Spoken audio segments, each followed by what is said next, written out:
Hello from Ogs Mechanics, and we have our master tech step. We had this Golf in with the roof not operating, and what it was in here, it was a problem with the passenger door module. We couldn't communicate with the diagnostic machine, and the window wouldn't perform this function. Now, after carry out investigation, we've noticed that the problem was door module on the passenger side. Basically, on this car, door module is also part of the window motor, the motor that lifts up and drops down the window.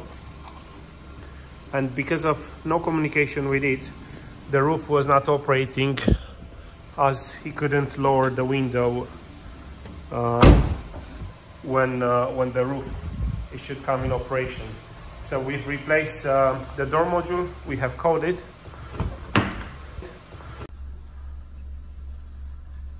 So yeah, the function has been restored. The roof is operating now as it should.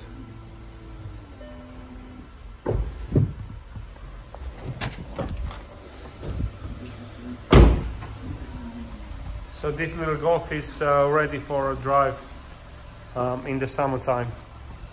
Again, a glimpse in our activity here in Ogs Mechanics, where we perform tasks from general services to electrical repairs, diagnostic, coding and programming at dealer level. Ogs Mechanics is one stop for all your vehicle needs.